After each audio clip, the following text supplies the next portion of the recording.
es un montón de pedacitos de la historia del desarrollo de las funciones psíquicas de Vygotsky. Lo que ocurre es que el tema empieza a ser bien atractivo para los educadores. Pero aquí hay que tener mucho cuidado porque lo que va a ocurrir es que vamos a recibir todos una lectura, una interpretación cognitiva de Vygotsky. No se traducen todos sus trabajos, se traducen principalmente los trabajos donde estaban tratados temas cognitivos. Se maneja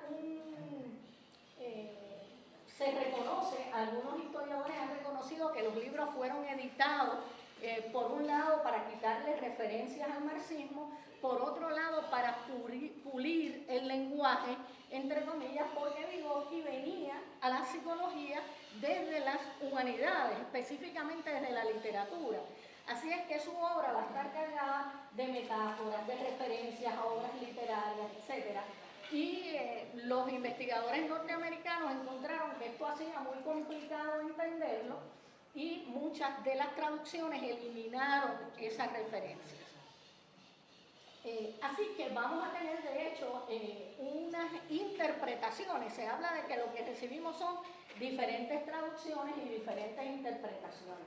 Y eso es un fenómeno sociohistórico también, porque la revolución cognitiva es un fenómeno sociocultural. Entonces, eso justifica, quizás no justifica, ¿verdad? De alguna manera explica que el énfasis que se haya puesto en Vygotsky haya sido hacia sus trabajos cognitivos. Pero la realidad es que los trabajos cognitivos de Vygotsky conforman el medio de su obra. El principio de su obra, que era un Vygotsky antes del Vygotsky de 1924, era un Vygotsky totalmente artístico. Sus primeros trabajos fueron Psicología del Arte y la tragedia de Hamlet, Príncipe de Dinamarca, en un análisis psicológico. Esto es bien interesante porque esto lo que nos plantea es que en esa primera fase había un Vygotsky que le había dado una extrema importancia a las emociones y al arte.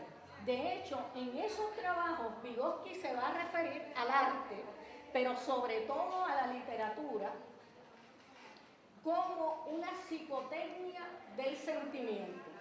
La función del arte como producto cultural, como herramienta cultural, es provocarnos emociones, ponernos en contacto con nuestras emociones y movernos a una dinámica de esa psicotecnia del sentimiento con la psicotecnia del intelecto, que es la que está dada por las otras herramientas culturales. Así que ese primer Vygotsky está en los temas de las emociones, la imaginación, la creatividad y la producción artística.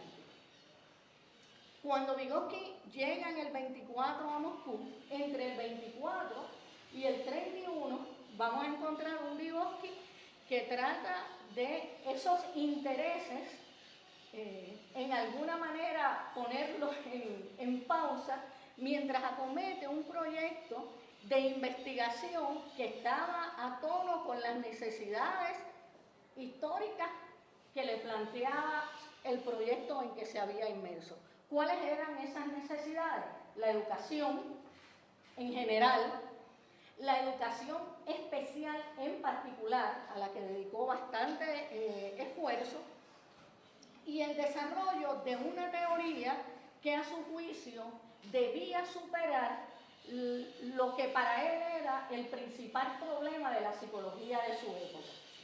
Una escisión entre una psicología objetiva totalmente, que buscaba la explicación del comportamiento en las profundidades del cerebro, y una psicología subjetiva que buscaba la explicación del comportamiento en el despliegue del espíritu y en elementos que pudiéramos llamar metafísicos. Entonces, él planteaba que esas dos psicologías no estaban considerando las condiciones materiales de vida de la gente, las formas de actividad práctica, lo que era la cultura, lo que era la sociedad y lo que era la historia.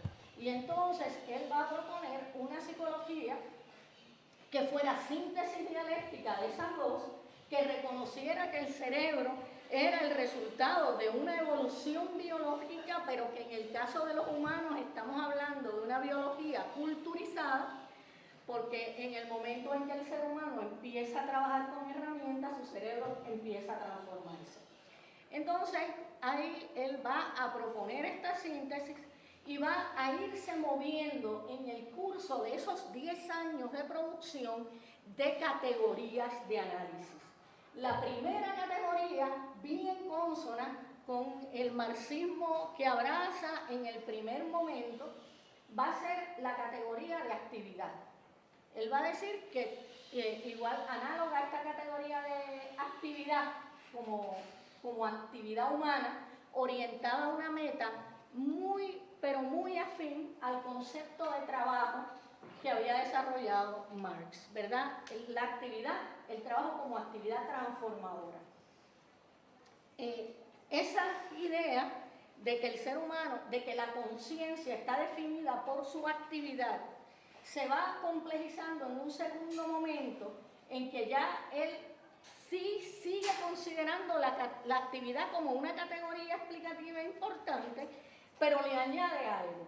Dice que la actividad humana se caracteriza por ser actividad mediada semióticamente. Así es que le añade el tema de los signos, potencia la importancia del lenguaje y de hecho teoriza que en los humanos el lenguaje cumple una función análoga a la que cumple la herramienta en el trabajo. Análoga en el sentido de que él va a pensar que la herramienta nos permite manejar, alterar la realidad externa, mientras que los signos y los símbolos, según nos apropiamos de ellos, nos permiten regular la actividad interna. Así que ambos van a tener una función, pero los signos y los símbolos serán herramientas psicológicas. ¿Herramientas psicológicas para qué? Herramientas psicológicas para pensar, herramientas psicológicas para sentir, herramientas psicológicas para definir el curso de la actividad. Así es que esto es interesante porque ustedes encontrarán un eco de ese segundo Vygotsky en la llamada segunda revolución cognitiva. Ya en la década del 90, la revolución cognitiva, que había adoptado la computadora como metáfora de mente, empieza a ser criticada por algunos externos al cognitivismo, pero incluso por alguna gente que estaba dentro del movimiento cognitivo. Y Brunner va a ser uno de los primeros que va a invocar una segunda revolución cognitiva diciendo salimos a buscar los significados y nos conformamos con la información.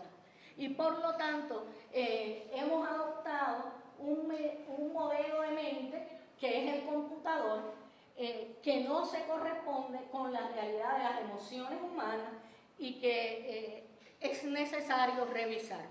Después que Brunner hace estos señalamientos, Romaré y algunos autores contemporáneos empiezan a declarar la segunda revolución cognitiva, una revolución marcada por el giro semiótico. Revolución que va a cobrar más fuerza cuando James Wertz, que ya había escrito varios libros sobre Vygotsky, escribe un libro que se llama Voces de la Mente, creo que fue como en el 94, en que él entonces busca integrar a Vygotsky con Bakhtin y a poner a ver a Bakhtin como alguien, a Mikhail Bakhtin, el semiólogo ruso, como alguien que permitía elaborar algunos de los puntos que Vygotsky no había elaborado. Así que entonces eso nos lleva a ese giro semiótico. La ciencia avanza, como dicen algunos filósofos de la ciencia, por fuerzas externas y por fuerzas internas, ¿no? Entonces ocurre algo interesante. Esta crítica a los modelos computacionales en las ciencias cognitivas lleva a otra tendencia en las ciencias cognitivas, que es la tendencia a la neurociencia, a los modelos